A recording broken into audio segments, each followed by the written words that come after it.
Things are getting desperate, guys. I had to go to the grocery store and I dug through the freezer till I could find the pre-packaged Mickey Premium ice cream bars just to get a little taste of Florida, a little taste of Disney World. They're much smaller than the ones in the park, but let's see how they taste.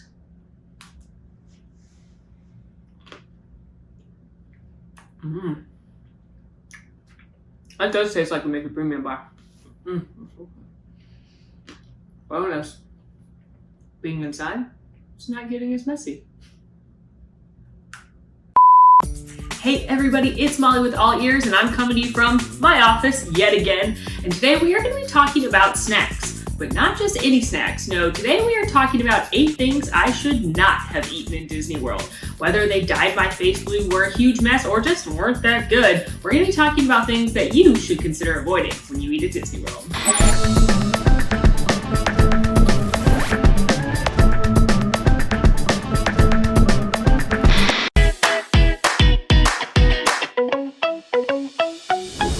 First up, these crunchy crabs in the Japan Pavilion of Epcot.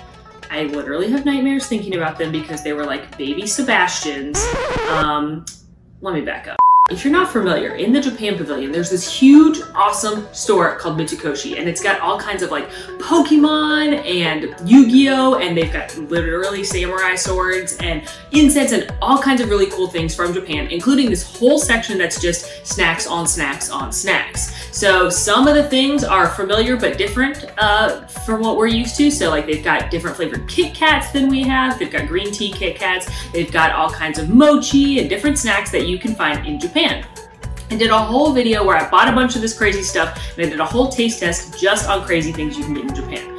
And without a doubt, the craziest were these little dried crunchy crabs. And they looked like little Sebastians, and they smelled like fish food. And I thought, maybe they're not terrible. They were terrible. They literally tasted like fish food smells. They were crunchy and salty and so horrible. Probably the worst thing I've ever eaten. So yeah, I can definitely say if you're in Japan trying to find a crazy fun snack, there's lots of things to go for. You can watch that whole video. We'll link it for you. But don't eat the crunchy crabs. Mini desserts at the Crystal Palace. If you're unfamiliar with the Crystal Palace, it is a character dining buffet in Magic Kingdom, and it's got Winnie the Pooh and Tigger and Piglet and Eeyore, and it's so much fun. And if you're a fan of Winnie the Pooh, definitely put it on your list of must-do restaurants. And it's, like I said, a buffet restaurant. So at breakfast, they've got all your classic breakfast foods. They've got an omelet station, Mickey waffles, all kinds of yogurt and cereal and pastries. And then at lunch and dinner, it's still a buffet, but they zhuzh it up a little bit. They've got a huge salad bar with fresh things. They've got carved meats. They've got different soups that rotate. They've got all kinds of different sides like veggies and all kinds of great stuff. Mashed potatoes. I'm drooling literally thinking about some of these things they have. Anyway, they have a bunch of really cute themed desserts in their dessert section of the bar. And of course, they're all themed to Winnie the Pooh for the most part. So there's like cupcakes that have pink frosting on them like Piglet, and then there are little cheesecakes that are orange cheesecakes with black stripes on them so they look like Tigger. And I thought, jackpot. Oh, there's these little Rabbit's Garden chocolate mousse cups where they've got like pudding and then Oreo crumbles on it and a little carrot sugary treat on it, so it like looks like a little garden. And these desserts were so cute and they were very good, but I didn't realize when I got all those desserts that there was a soft serve ice cream machine right there with a waffle topper on it and sprinkles. And I was like, man, I wish I had known that before I gorged myself on a bunch of other desserts, because honestly, sometimes soft serve ice cream is the best thing ever. And even further than that, I could have really plussed up some of those desserts. So long story short, don't make the same mistake I did when going to a buffet at Disney World. Make sure you survey all of the options before you fill your Play-Doh. Otherwise, you may fill up on something that's not as delicious as soft serve ice cream. A vegan grilled cheese at Woody's Lunchbox. Now, I am not a vegan. I proudly eat a lot of dairy. Cheese is my favorite food, and I eat a lot of animals too. Sorry, steak is delicious. But I did a whole video about plant-based eating because Disney is really great at it. In fact, Disney's really great if you're on any kind of special diet or you have an allergy. Disney's amazing. On the My Disney Experience app, when you're mobile ordering, you can select to just look at plant-based items. You can also select by allergy. So if you have like a milk allergy, you can look at the menu and only see the things that are dairy-free. So Disney's super great about handling allergies and special diets. If you're at a restaurant, they can have the chef come out to you and talk to you about what's in different things. They can sometimes have them make something special just for you. They also, at all of the quick service restaurants, have like a binder with all the ingredients so you can check that Disney truly goes above and beyond for their guests that are doing plant-based diets or special diets or have an allergy. But again, I don't have an allergy. I'm not on a special diet. I'm not a plant-based eater, but I did a whole video about plant-based eating where I spent the day, had breakfast, lunch, and dinner, and a couple snacks, and I only ate plant-based foods. Disney recently did a huge initiative where they rolled out plant-based items at every single quick service and table service restaurant. There's at least one fully plant-based as it orders. You don't have to alter it at all entree that you can get, as well as an appetizer and a dessert. So during my plant-based adventures, I had a lot of very delicious things that I would eat again or had eaten before happily, even though, again, I'm not a vegan. Did you know Dole Whip is plant-based? Popcorn. What's the butter made out of? We don't need to worry about it, but you do need to know that it's plant-based. Pretzels, as long as you don't get the cheese sauce. So a lot of classic Disney snacks are actually plant-based. And I tried some great entrees. I had a delicious meal at Docking Bay 7 in Star Wars Galaxy's Edge. It was like some falafel balls and some hummus and a delicious fresh relish, and it was really, really tasty, and I would happily eat it again. But a little further down the road at Hollywood Studios, I had something I would not eat again, and that was a vegan grilled cheese. It's not on the menu. You do have to know about it. And if you are a plant-based eater, go crazy, get that vegan grilled cheese. But as someone who loves cheese, I just couldn't get into it. The consistency was wrong. It didn't melt right. It just wasn't a win in my book. So what I've realized is I enjoy a lot of plant-based cuisine when it is supposed to be that way. But when you're trying to make something that's not actually plant-based and then you make it in a plant-based alternative, it's not for me. However, like I said, Disney does a great job with all of their special diets, so hats off to them on that. Have you heard of a little film franchise called Frozen? I'm sure you have, because everyone in the entire universe has, probably. And when Frozen 2 was coming out, Disney did it up big. They wanted to make sure that they had all kinds of promotional things going on throughout the parks, and they even rolled out a new color trend based on the story of Frozen. If you're unfamiliar with color trends, that is when Disney rolls out a bunch of merchandise items in a specific color. Oftentimes it is based on an attraction or a character. The first big one was Rose Gold, which they then made into Briar Rose Gold. They've done Imagination Pink, Purple Potion, and the most recent one that I'm talking about, Arendelle Aqua.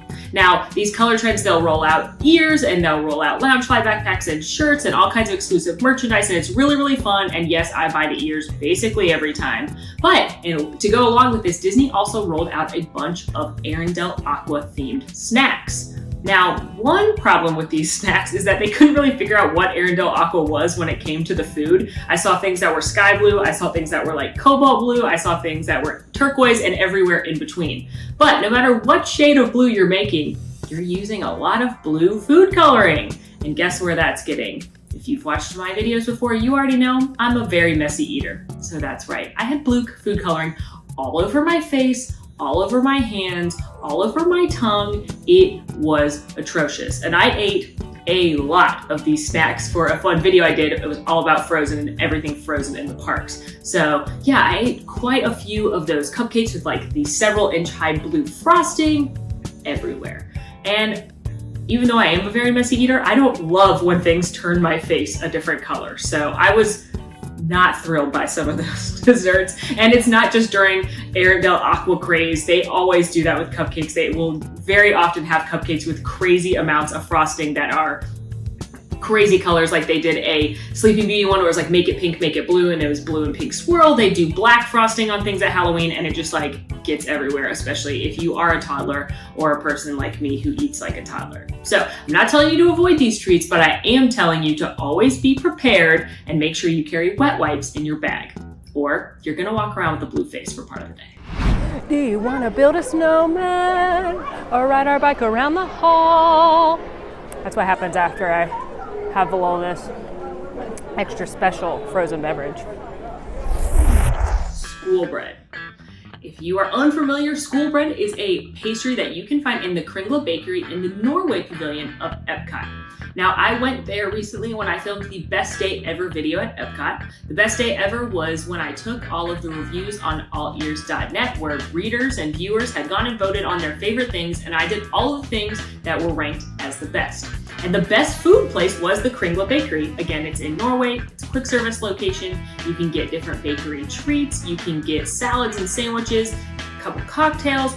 Great bakery. Great place to stop and get like a snack or a lighter meal. They've got some iconic treats in there. Some are more familiar to us, like they've got this incredible salted pecan triple chocolate chunk cookie that's incredible. But then they also have some more traditional Norwegian things, and one of those items is called school bread. And it's like this chewy bread with a coconut custard in the middle, and it seems like it's a very black licorice thing, because everyone I've ever talked to either like loves it, they're obsessed with it, or it's just not really their favorite dessert. And I actually had never had one, so when I did the best day ever video, I felt compelled to try school bread. And it turns out I'm in the camp of people that are like, that's okay. Moral of the story is, if you want to try something new, if you want to try something different, go for it. But I would just make sure that maybe if you had a big party, don't get like 5 school breads, just get 1 school bread. That way, if you don't like it, or if there's people that aren't fans, you're not wasting a bunch of money, you're not wasting a bunch of food. Because even though something may be the most popular thing on the menu, if it's not something you're gonna like, then you may as well get that delicious salted pecan chocolate chip cookie, because that's what you're gonna enjoy. Grasshoppers at La Cava del Tequila.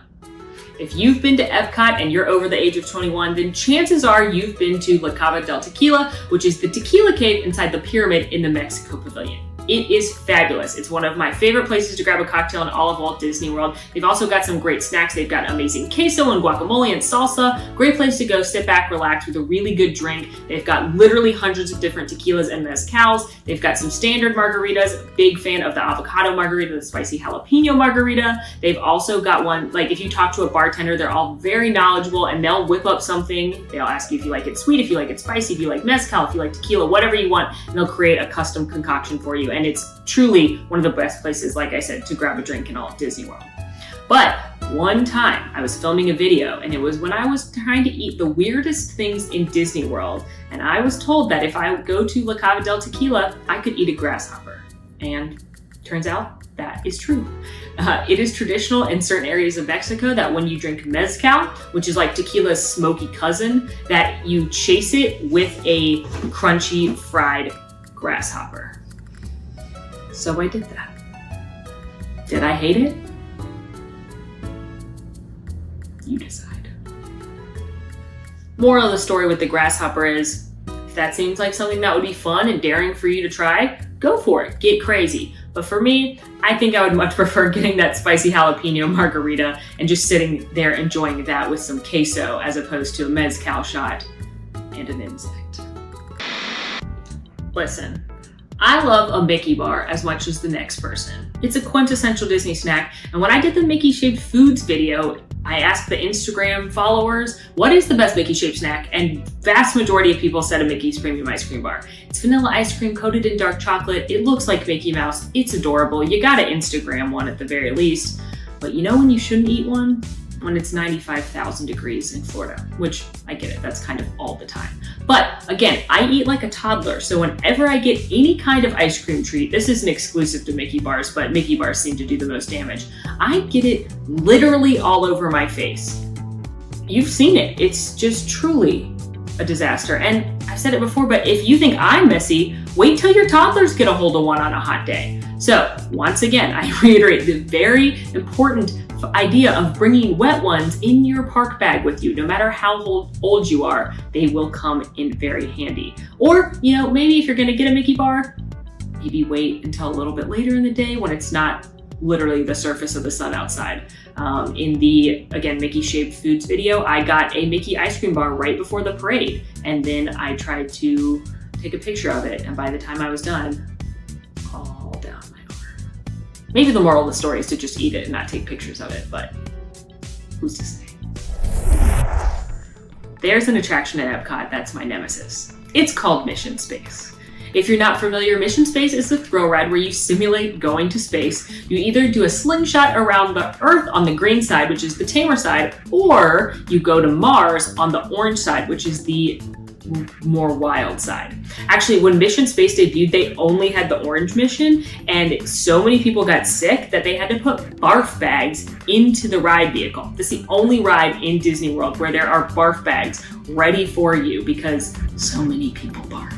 So, as you can imagine, an attraction as thrilling as this, as intense as this, you shouldn't eat beforehand. And I have made that mistake before where I don't even think you should eat like a gumdrop. You should eat not one almond before riding Mission Space. If you want to ride Mission Space, at least for me, and apparently my delicate ecosystem, you need to go before you eat anything else. You don't need to drink a bunch of water or coffee right beforehand because, especially on the orange side, it is so intense. In fact, they had NASA astronauts ride the attraction. They had NASA help make the attraction, and when they were done, astronauts said it was the closest thing they've ever done to going into space as actually going into space. So you get the go for launch, you blast off, you've got the G-forces, you're spinning, you're in a simulator, it's a closed space. So, long story short, do not eat before Mission Space.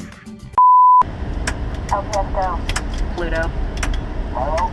Neptune, Milo go. Uranus, Jupiter, space words, Milky Way, constellations, stars, SPM. Moon, Mars. Well, friends, that is a wrap on 8 things I should not have tried to eat in Walt Disney World. Have you ever eaten something in Walt Disney World that maybe wasn't the best decision? Definitely let us know in the comments. In the meantime, friends, make sure to rate, review, subscribe to our channel, follow us on Instagram at AllEars.net, and until next time, y'all, I'm Molly, and it's been magical. Want to see more of my videos? Click over here. Want to subscribe? You can do that right here. And also, ring that notification bell to make sure you get instantly notified anytime we post a new video. Thanks for following. See you real soon.